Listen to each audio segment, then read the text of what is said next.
Di hari kedua pembekalan dikhususkan untuk para calon wakil menteri Kabinet Prabowo Gibran. Sejumlah tokoh terpilih mulai datang ke Hambalang, Bogor, Jawa Barat, di mana pembekalan hari ini dimulai sudah dari pukul 9 pagi tadi, pemirsa.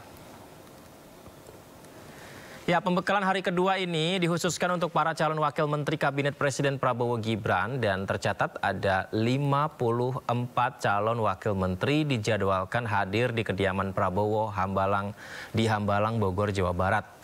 Calon wakil menteri yang sudah hadir di kediaman Prabowo sejak pagi hari tadi, pemirsa. Pembekalan dimulai pukul 9 pagi, di mana hari ini pembahasannya ada tentang artificial intelligence atau kecerdasan buatan. Kemudian juga membahas lapangan pekerjaan di masa depan untuk Indonesia ini. Menarik sekali.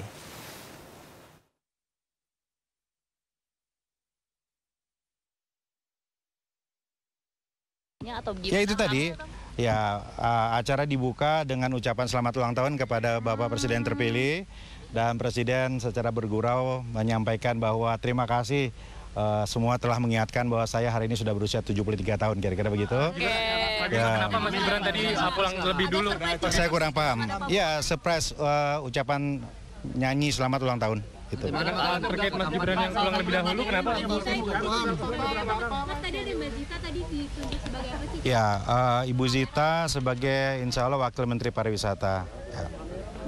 Ya. Materi komunikasi juga ya? Gimana? Yang dibahas apa Mas Bima? Materi komunikasi di dalam tadi. Tadi bagaimana cara menghadapi jurnalis, bagaimana mengkomunikasikan program-program. Jadi lengkap tadi, betul-betul paket lengkap. Bicara.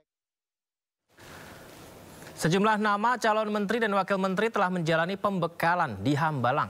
Pembekalan ini bertujuan untuk menyamakan frekuensi, membangun kerja tim di antara para anggota kabinet.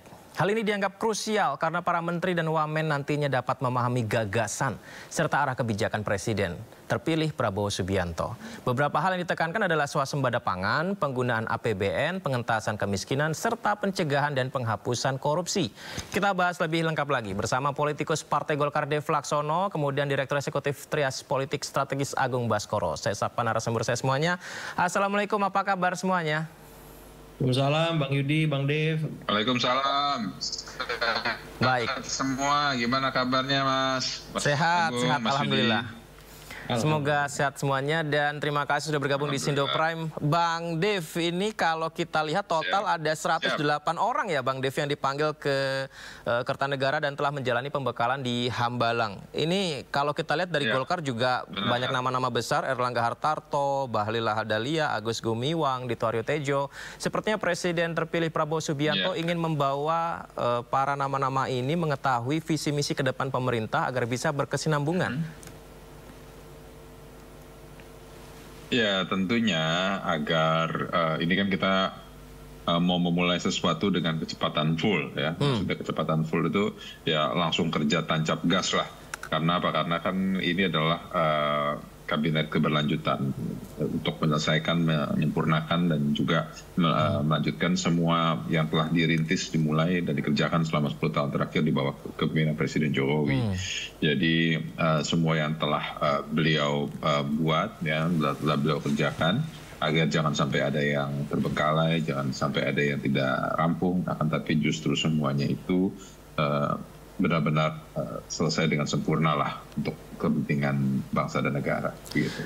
Kalau kita bicara soal visi misi yang juga diprioritaskan oleh Presiden terpilih Prabowo Subianto bersama Gibran Rakabuming Raka, ini adalah mengenai swasembada pangan. Swasembada pangan yang ditargetkan 5 tahun ke depan terwujud. Dengan kondisi yang sekarang, Bang Dev, tentu saja banyak sekali tantangan yang akan dialami pemerintah ke depan ini. Tapi menarik ada optimisme di sana yang akan diwujudkan. Seperti apa sebenarnya, Bang Dev? Ya, contohnya nih yang tadi di-mention ya, swasembada pangan. Ini sudah kita pemerintahan hari ini dan juga pemerintahan yang ke depan itu sudah merangkul baik apakah itu tenaga ahli dari segala macam kampus, terus juga dengan pengusaha, sudah melakukan investasi, pembebasan lahan dan juga penyiapan lahan-lahan tersebut. Ya.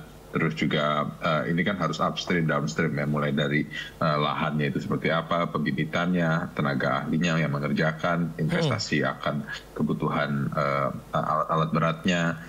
Ya ini semua harus dipikirkan sampai dengan secara detail sehingga target itu bisa benar-benar tercapai. Karena memang waktu yang ditentukan itu sangat singkat sehingga ini memacu semua pihak ya, semua stakeholder untuk benar-benar fokus dan juga benar-benar semangat dan jangan sampai lengah untuk mengejar target tersebut. Saya ingat kemarin ketika Pak Airlangga Hartarto dipanggil ke Kertanegara dan setelah menjalani pertemuan dengan Presiden terpilih Prabowo Subianto, ia menyampaikan pesan Pak Prabowo ini adalah mengenai kestabilan politik Indonesia agar bisa menghadapi tantangan di dunia. Karena kita tahu geopolitik yang terjadi seperti dari pandemi COVID, kemudian ada juga pasca konflik terbuka di Timur Tengah dan sebelumnya ada di Rusia, Ukraina, ini mempengaruhi ekonomi Indonesia. Nah, sepertinya Pak Prabowo juga menekankan ada antisipasi akan hal itu ya, Bang Dev? Ya. Bang Dev? Ya, tentunya ini jangan didiskon ya, justru harus di-highlight. Ya. Silakan. Terdengar? Terdengar, Bang. Silakan, Bang. Suaranya gimana? Aman, Bang. Silakan. Oke. Ya, situasi global itu baik ya. Situasi global itu tidak boleh di-discount, tidak boleh dihilang, harus tetap dihitung secara detail. Kenapa? Karena kan apa yang terjadi di belahan timur lain bisa memiliki dampak kepada supply chain, bisa memiliki dampak kepada market secara keseluruhan. Apakah itu bisa membuat market menjadi goyang, menarik investasi, menggeser fokus. Nah, hal inilah yang harus dipertimbangkan secara detail sehingga pemerintah itu siap dan sigap untuk menghadapi berbagai macam situasi sehingga bisa dengan cepat beradaptasi akan situasi apapun yang terjadi. Ada satu juga yang digarisbawahi dan tentu saja ditanya oleh netizen Indonesia di media sosial adalah komitmen Presiden terpilih Prabowo Subianto ingin mengentaskan kemiskinan. Kalau kita bicara kemiskinan di Indonesia memang ada sekitar, koreksi saya kalau salah ya, ada sekitar 9%. Tapi ini kan nilainya banyak ya Bang Dev ya, ada 25 juta, jumlah yang masih sangat banyak sekali di Indonesia. Nah kira-kira di waktu yang singkat, 5 tahun itu bukan waktu yang panjang untuk mengentaskan kemiskinan. Apakah itu realistis untuk mewujudkannya, Bang, untuk menghilangkan itu?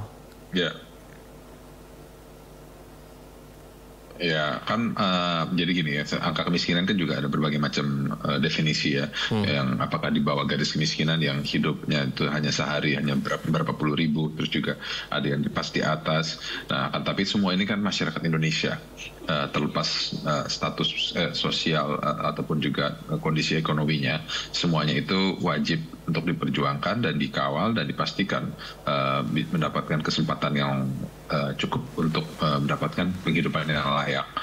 Nah, tahapan-tahapan yang diambil seperti dan juga program-program yang diciptakan seperti gratis ya, rencananya itu bisa sampai dengan pembebasan biaya uang sekolah, terus juga subsidi untuk angkutan umum khususnya kepada anak-anak sekolah. Nah, ya ini semua bertujuan untuk meringankan beban masyarakat, memastikan semua masyarakat itu benar-benar menikmati hasil jerih payahnya yang dikumpulkan melalui pajak ataupun didapatkan melalui sumber daya alam. Ya, nah agar kita itu untuk generasi ke depan itu benar-benar mencetak manusia-manusia yang handal, yang siap dan mampu bersaing secara global di berbagai macam sektor. Gitu. Banyak sekali sebenarnya kalau bahas Pak Prabowo ini yang menarik untuk diulas. Selain itu Bang Dev, ini ada beberapa pernyataan beliau yang saya catat. Yang pertama adalah menyampaikan agar kepada menterinya nanti nggak boleh cari uang di APBN. Kemudian yang kedua, beliau akan memperhatikan dengan memberikan anggaran khusus untuk pengejaran koruptor. Sampai kemana-mana dia bilang seperti itu ya. Ini apakah bisa disimpulkan Presiden terpilih kita sudah menyatakan genderang perang untuk korupsi? Dari awal dari sejak beliau menjabat sebagai Menhan, bahkan dari ketika beliau maju presiden dari 2014, 2019 hingga 2024, beliau selalu memposisikannya sebagai anti akan korupsi. Jadi yang satu hal yang pasti adalah siapapun yang masuk di dalam pemerintahan Prabowo Gibran ini harus melepaskan ikatan-ikatannya akan niatan untuk memperkaya diri dengan cara-cara jahat, yaitu merampas hak rakyat. Itu semua akan pasti akan kita kejar dan kita lawan, dan semua individu yang masuk di dalam pemerintahan Prabowo Gibran harus benar-benar mengabdikan hidupnya untuk kepentingan bangsa dan negara. Mas Agung Baskoro, ini menarik sekali, banyak janji yang juga kita bahas tadi untuk ya tentu saja rakyat Indonesia berharap itu semuanya terwujud. Tapi begini Mas Agung, bagaimana agar semua terukur 100 hari pertama kinerja kementerian bisa benar-benar mewujudkannya Mas Agung? Iya, pertama kalau di zaman Pak SBY itu ada UKP 4, Mas Yudi ya. Kemudian di zaman Pak Jokowi ada KSP.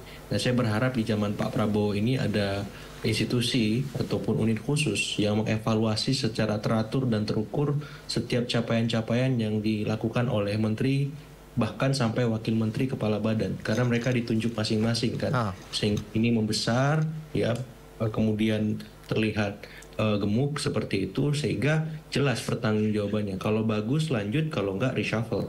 Ya, ketegasan itu yang kita butuhkan dari seorang Pak Prabowo, supaya apa? Supaya menteri-menterinya juga fokus, disiplin, sebagaimana etos kerja beliau selama ini ditunjukkan ya. Dan memang background beliau militer kan. Kita tahu pembukaan ya, bootcamp yang dia lakukan di Hambalang itu kan luar biasa. Jam 8 pagi, setengah 9 pagi. Ya. Di orang sipil itu menantang ya. Tapi kan kalau bagi militer itu biasa. Ya, saya kira frekuensi yang sama ini penting dan Pak Prabowo sudah melakukannya, dan harapannya ini bisa diejawantahkan secara tersistematisasi lewat ya tadi unit-unit kerja ataupun ada satu institusi khusus, sehingga nanti para menteri, wakil menteri, kepala badan memang benar-benar bisa mempertanggungjawabkan segala hal bahkan sejak hari pertama mereka bekerja. Seperti itu, Mas. Tantangan banyak, kemudian goals yang harus dicapai juga lumayan banyak yang detail harus diupayakan. Apakah dengan kabinet gemuk ini menjadi jaminan bahwa hal-hal tersebut bisa dicapai dalam waktu singkat, Mas Agung? Ya, saya masih optimis ya. Kita harus memberikan kesempatan kepada menteri, wakil menteri yang akan nanti dilantik ya tanggal 21 Oktober. Sekarang kita beri waktu mereka untuk mengikuti pembekalan, training, ataupun nanti ada arahan semacam leadership camp katanya di Akademi Militer di Magelang ya. Seperti itu pasca dilantik, sehingga mereka punya frekuensi, imajinasi, visi misi atas program-program yang sudah selama ini dikampanyekan Pak Prabowo di masa Pilpres. Dan kesempatan itu memang nggak lama waktunya, Mas Yudi. Ya, bulan madu untuk pejabat publik kan singkat dan harus cepat, tepat, agar apa? Agar publik yang punya harapan tadi tidak kecewa ataupun di PHP-in lah bahasa anak sekarang, sehingga mereka kemudian akhirnya mencari kanal-kanal baru ataupun alternatif untuk ya memberikan masukan, kritik ataupun melakukan protes-protes. Dan ini harus dibaca dengan seksama oleh para calon menteri, wakil menteri, bahwa bulan madu yang mereka miliki ya, euforia mereka telah dipilih itu nggak lama dan segera diformulasikan, dioperasionalisasikan, diorkestrasikan ke seluruh ya kementerian melalui mesin-mesin birokrasi di bawahnya, karena itu ujung tombak mereka dalam mengeksekusi beragam program yang strategis, yang mercusuar, ataupun yang sifatnya taktis, teknis, administratif seperti itu. Mas Agung, nama-nama menteri dari kabinet Presiden Jokowi juga ternyata dipanggil lagi di kabinet Prabowo Subianto ini, seperti tadi kita sebut Pak Airlangga Hartarto, kemudian juga ada Pak Bahlil Lahadalia. Ini ada gambar yang kita tampilkan juga ada Erick Thohir, kemudian ada Dito Aryo Tejo. Nah, kalau Anda melihat tanda apa ini yang dibuat oleh Presiden terpilih kita? Apakah ada transisi yang diinginkan berjalan dengan lebih halus dari Presiden Joko Widodo ke Presiden terpilih Prabowo? Ya, dalam banyak kesempatan saya bilang ini masa transisi yang sangat mulus sekali, Mas Yudi ya. Mungkin pertama kali dalam sejarah proses ini terjadi. Nah, cuman memang tantangannya bagaimana setelah mulus sekali itu diakselerasi dengan capaian-capaian program yang terukur dan cepat ya. Nah, jadi kalau misalkan ada banyak menteri Pak Jokowi yang dipilih oleh Pak Prabowo, saya lihat ada dua hal. Pertama, secara teknokratik memang mereka punya kompetensi, punya kemampuan yang handal, punya jam terbang yang tinggi, dan kita tahu kemarin kita berhasil melewati masa pandemi dan resesi ya di tangan Pak Erlangga Hartarto, dan saya memberikan apresiasi setinggi-tingginya untuk beliau. Nah, tapi juga kita nggak bisa lepaskan selain dimensi teknokratik itu ya, karena Pak Prabowo biasa bekerja dengan mereka, ada juga dimensi politiknya. Kita nggak bisa mungkiri pengaruh besar Pak Jokowi di sana. Ya, karena memang beliau punya saham politik besar di kemenangan Pak Prabowo, walaupun Pak Prabowo juga punya ya magnet figur yang sangat kuat karena sudah pernah maju pilpres 3 kali seperti itu. Jadi win-win itu yang membuat ya hak prerogatif Pak Prabowo harus berkompromi dengan ya arahan Pak Jokowi maupun arahan Pak SBY, Bu Megawati dan seterusnya. Tapi yang jelas ya pengaruh Pak Jokowi masih besar. Kita lihat apakah nanti setelah tahun pertama pemerintahan berlangsung masih demikian. Menarik Mas Agung. Bang Dev, kita tahu bahwa kalau melihat dari yang dipanggil ke Kertanegara dan ikut ke Hambalang, tim ekonomi Prabowo ini kan tim ekonomi Presiden Joko Widodo saat ini juga ya. Kalau melihat target pertumbuhan ekonomi 8%, selama Presiden Joko Widodo memimpin saja mungkin 7% sulit untuk tercapai. Nah, bagaimana dengan optimisme untuk sekarang?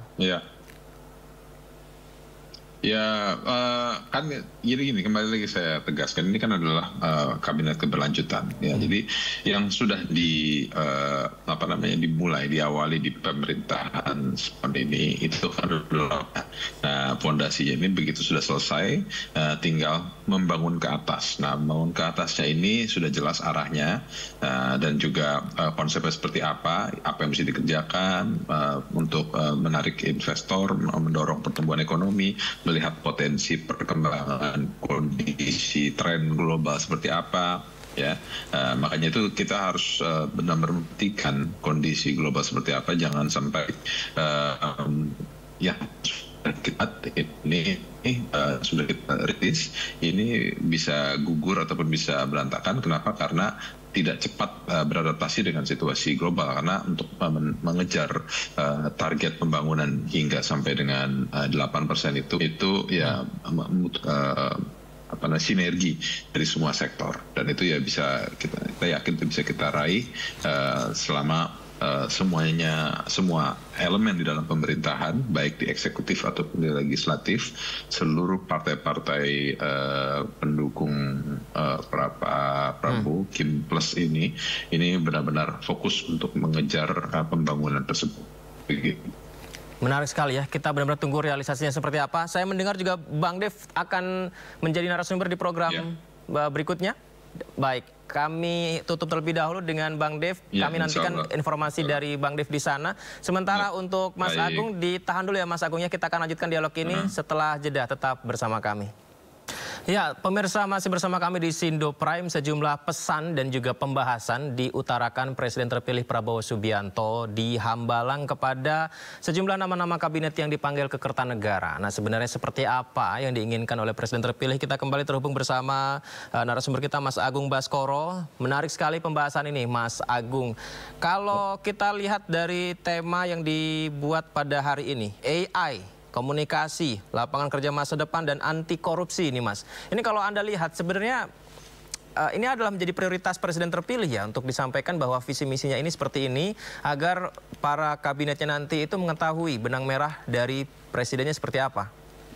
Iya Mas, jadi kalau misalkan soal AI ya, Artificial Intelligence itu saya kira relevan karena di banyak bidang kehidupan di negara-negara yang sudah maju itu menjadi penting ya, penggunaan teknologi tingkat tinggi supaya pekerjaan-pekerjaan yang kompleks bisa diselesaikan dengan cepat. Nah, saya kira mindset kekinian global semacam itu penting agar para menteri ini bisa inovatif, bisa kreatif, memanfaatkan segala macam sumber daya yang dimiliki, sekaligus bisa menuntaskan masalah yang mereka hadapi. Karena apa? Karena kalau tidak ada pendekatan teknologinya akan sangat sulit, karena negara kita kan kepulauan ya, penduduknya banyak. kompleksitas masalahnya juga tinggi. Nah, teknologi lah salah satu intervensi yang paling mungkin kita miliki untuk diimplementasikan di segala lini tadi, mengatasi masalah-masalah kemiskinan, pengangguran, masalah-masalah stabilitas harga sembako yang belum beres seperti itu, dan masalah-masalah ekonomi lain, karena ekonomi ini yang menjadi problem krusial ya. Kita tahu ada ya deflasi, kelas menengah turun angkanya, banyak milenial yang nggak punya rumah, ya, dan hal-hal semacam itu kalau memang bisa diselesaikan itu akan sangat membantu Pak Prabowo untuk memberikan harapan yang klimaks ya, bukan lagi sebatas wacana bahwa beliau presiden baru punya program-program yang oke gitu, tapi ketika diuji implementasinya karena para menterinya atau calon wakil menterinya kurang optimal, sehingga itu hanya sebatas wacana. Nah, saya kira hal-hal semacam ini lagi-lagi perlu disistematisasi, ya, perlu dikontrol sedemikian rupa. Jadi setelah bootcamp di Hambalang, kemudian nanti di Magelang ya, itu kemudian ada tadi unit kerja yang atau badan khusus yang mengevaluasi kinerja para menteri, wakil menteri tadi. Yang kedua, perlu dimonitoring secara rutin. Ya, perlu dievaluasi secara intensif ya, apakah dalam 100 hari pertama, apakah dalam bentuk 6 bulan pertama, 1 tahun pertama, seterusnya, sehingga ketika memang harus reshuffle parameternya jelas, ukuran-ukurannya pasti gitu, dan publik yang memang menjadi objek dari pemerintahan ini juga secara jelas dan transparan memahami ya beragam alasan kenapa menteri itu nantinya dipertahankan, diganti, ataupun kemudian kementerian ada yang dilebur lagi ke induknya, ataupun tetap dipertahankan, karena memang jelas standarnya, apakah standar profesionalnya, apakah standar publiknya yang dikawinkan bersama profesional tadi, sehingga pemerintahan ini bisa berlangsung dengan efektif, efisien, dan bisa sedini mungkin menyelesaikan banyak masalah-masalah akut ya yang memang mengemuka. Dan soal materi komunikasi saya kira juga penting ya, para wakil menteri ini cakap berhadapan dengan awak media yang suka memberikan pertanyaan kreatif, unik ya, di luar kebiasaan. Nah, bagaimana menghadapinya? Bagaimana menghadapi Mas Yudi ya? Dan teman-teman seperti itu kan penting. Nah, semoga saja setelah materi ini menteri-menteri diajak menjadi narasumber tidak sulit. Gampang. Ya? Nah, yang ketiga soal anti korupsi, ini kan masalah kita ya, masalah bersama ya, common sense dan menjadi common enemy sekarang. Nah, itu solusinya gimana supaya bisa dituntaskan, apakah di hulunya ya, dimitigasinya, atau di hilirnya lewat beragam macam pendekatan, apakah OTT misalkan, apakah pembuktian terbalik, atau ada undang-undang perampasan aset dan seterusnya. Jadi keberpihakan semacam itu yang dinantikan setelah materi-materi tadi sudah diterima oleh para menteri, wakil menteri, kemudian dikoordinir oleh Pak Prabowo. Konkretnya apa setelah itu? What next? Ya.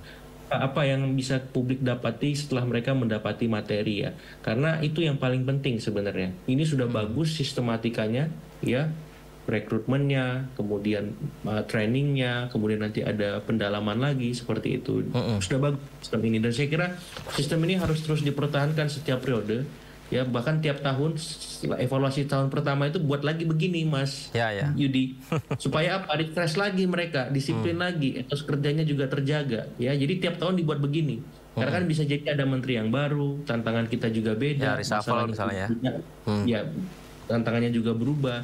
Jadi setiap tahun ada training begini ya, supaya apa, menterinya disiplin ya, kayak militer lah kan, Pak Prabowo militer nih ya, jadi satu komando ya, supaya apa, standarnya sama, standar komandonya. Jadi kalau mereka kebayang semacam ini nanti perjalanan pemerintahan ya, mereka sekarang mikir-mikir kan, masih ada waktu nih ya, 3-4 hari ke depan. Jadi kalau mau mundur ya waktunya sekarang Mas Yudi ya, jangan jadi beban Pak Prabowo gitu, karena kan beliau memang disiplin ya, etos kerjanya juga tinggi seperti itu. Jadi bagi para menteri yang memang siap, oke, lanjut, tapi yang masih ragu, masih bingung gimana-gimana ya, saya kira mundurlah gitu, jangan sampai Anda menjadi benalu dalam pemerintahan Pak Prabowo Mas Gita, seperti itu. Yang tahu materi pembekalan ini kan tentu pasti nama-nama yang dipanggil ke Kertanegara itu ya, Mas Agung.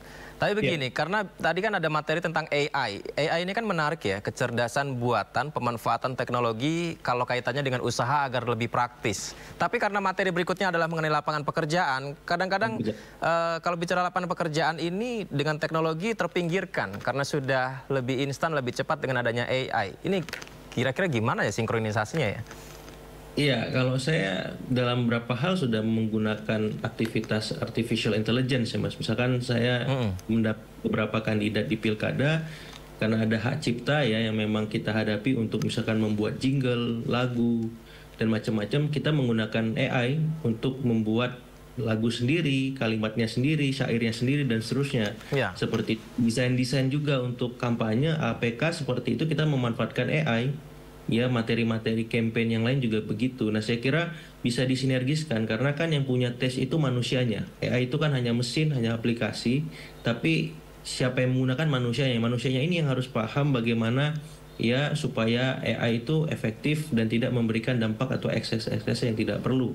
Ya, nah menteri-menteri ini juga harus punya mindset itu kan supaya pekerjaannya yang kompleks menjadi lebih mudah ya dan tidak ada yang dirugikan manusianya ya. Kita pengen efisien efektif tapi jangan sampai buat masalah baru ya, karena memang gara-gara ini akhirnya semuanya menjadi lebih individual Mas, padahal yang ditetapkan ini kerja tim ya, super tim, dream team gitu. Otomatis tools teknologi AI tadi harapannya bisa ya membuat komunikasi antar menteri, antar wakil menteri, lintas kementerian nanti berlangsung dengan optimal, berlangsung dengan efektif ya, cair ya, hangat gitu. Jangan kaku-kaku ya, kalau bisa ada grup WhatsApp-nya misalkan. Jadi kalau mau koordinasi gampang, ya tinggal japri aja, yuk kita nongkrong di sini, selesaikanlah. Kadang kan lebih efektif seperti itu. Meeting bisa Zoom gitu ya Pak? Betul, betul. Nggak harus semuanya ketemu, nggak harus semuanya ditentukan dengan pendekatan-pendekatan yang sifatnya formal ya. Dan kadang-kala itu memakan waktu yang lama. Ya kalau emang bisa selesai dalam hitungan 5 menit, 10 menit, kenapa harus 1 jam ataupun 1 hari ataupun berhari-hari seperti itu Mas. Jadi mindset-mindset kekinian tadi yang saya kira memang senafas dengan generasi sekarang kan, milenial ya, zilenial seperti itu, yang pengen semuanya cepat ya, kemudian tepat, tapi juga menyelesaikan beragam masalah, akar masalah seperti itu. Kalau bicara soal pengentasan kasus korupsi, karena Pak Prabowo ini kan juga menjabat sebagai Menteri Pertahanan saat ini ya, tentu beliau sangat tahu apa yang dialami menteri-menteri, apalagi pada saat dia menjabat ada di jajaran kementerian yang juga terlibat kasus korupsi begitu. Nah ini apa statement yang disampaikan bahwa menteri nggak boleh cari uang dari APBN bla bla bla yang disampaikan Pak Prabowo ini sepertinya juga sebagai sebuah kode gitu ya Bang Mas Agung ya, untuk bisa membawa negara ini membangunnya tanpa adanya celah kasus korupsi. Iya, statement beliau itu disampaikan di acara Rakornas PKB ya Mas Yudi ya. Jadi alarm keras ya, kode keras kepada semua partai, semua calon menteri maupun wakil menteri agar tak ya memanfaatkan tugasnya, tanggung jawabnya sebagai menteri, wakil menteri untuk ya menggunakan APBN atas nama kepentingan pribadi ya, kelompok, partai dan seterusnya seperti itu. Dan saya kira ini pesan yang bagus ya, perlu terus didengungkan, bukan hanya 1-2 kali tapi di setiap kesempatan supaya para menteri wakil menteri ini berpikir kembali ya, merenungkan ulang apakah memang dia memang sudah siap didisiplinkan ataupun dihukum ketika bersalah dan bermasalah ya di kemudian hari, karena ini mata publik akan memplototi ya, melihat bagaimana mereka bekerja ya secara detail, secara seksama ya, dan rekam jejak digital itu akan sangat masif ya mengemuka ketika ada ya saya berharap tidak ada ya yang memang terjerat, karena kan ini ya biasanya lazimnya Mas itu di setiap pemerintahan ada menteri yang tersangkut kasus dan kebanyakan berasal dari partai. Nah, jadi sinyal alarm itu memang disampaikan Pak Prabowo di acara PKB. Dan untuk para partai-partai koalisi yang mendukungnya, ya dia tahu bahwa partai butuh hidup, ya untuk hidup itu butuh anggaran, butuh biaya. Beliau menyampaikan itu senafas dengan tidak boleh ada yang memanfaatkan APBN, dan saya kira beliau pasti akan mencari cara-cara yang kreatif agar penggunaan APBN itu menjadi bisa direduksi bahkan dihilangkan dalam sistem politik kita. Dan harapan saya ya paling dekat itu bisa dimulai dari revisi Undang-Undang Pemilu.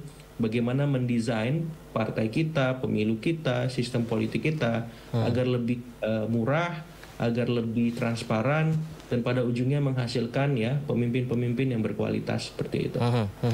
Kita doakan bersama-sama ya Mas Agung ya, semoga saja pemerintahan Prabowo Gibran bisa membawa Indonesia menjadi lebih baik, nggak ada lagi yang miskin, nggak ada lagi korupsi di negeri ini, semuanya sehat, semuanya sejahtera. Terima kasih Mas Agung sudah bergabung di Dialog Sindo Prime. Sehat selalu ya Mas ya. Selamat malam.